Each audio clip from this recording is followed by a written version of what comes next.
The seven crises of the Christ life. The seventh crisis is the crisis of living as a knower. There is a saying that goes, our forgetter works better than our rememberer. Undoubtedly, what we are looking for in the Christ life is for all of the knowledge we are receiving by the Spirit to get out of our souls into our union with Christ and work spontaneously. This requires the process of time.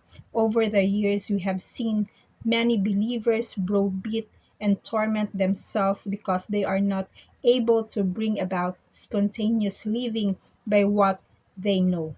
The crisis of living as a knower came to me when I realized I had been given by the Holy Spirit unbelievable truths that I could not make work or operate all of the time. So I said to myself, let's go ahead and live, and whatever we express and whatever comes about in union life will be all right. But I could not long continue in this attitude because the Holy Spirit was bringing too many word truths to my mind which were telling me that Christ was not taking on my ways wherever I said Christ as me, but rather I was growing up into Him and coming into His full stature and image. What my soul really craved was to be Christ in human form in everything I did, everywhere I went, and to all with whom I came into contact. It was here that I faced a crisis, and so shall you. That living as a knower requires constant unlearning. The Holy Spirit makes the great difference, for He will take the things of Christ and reveal them unto you. This is the only correction to Adamic knowledge. You must never forget that however precious your past teaching and training is, it was probably Adamic knowledge made spiritual. Most religious teaching is nothing but the knowledge of good and evil spiritualized. Be good and don't do evil. None of this teaching will ever bring the fullness of Christ, for it is not God's plan that men be good and not be evil, but that Christ be their life and their all.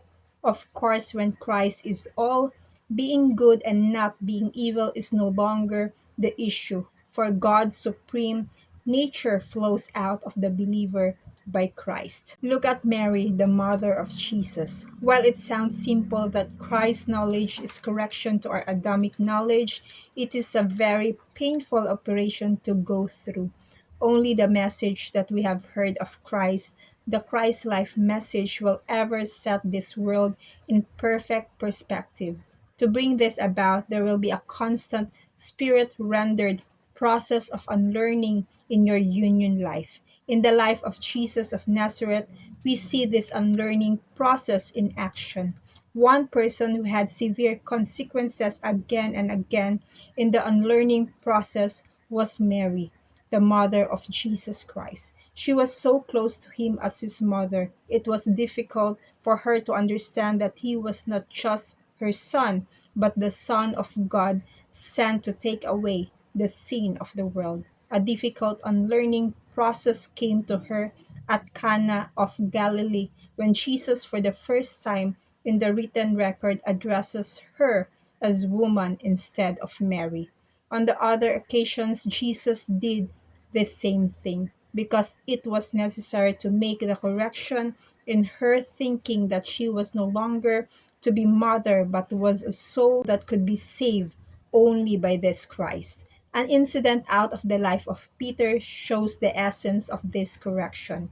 When Jesus said to the disciple that he must go to Jerusalem and die, Peter did not understand, and Jesus, in a most dynamic way, said to Peter, "Get thee behind me, Satan, for thou savorest not the things that be of God." What Jesus did here was not to say that Peter was a devil, but that Peter's thinking had reverted to his old way of thinking and doing, which was contrary to the current situation.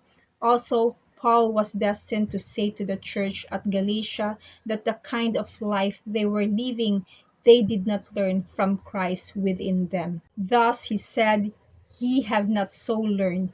Christ. To God be the glory. God bless you.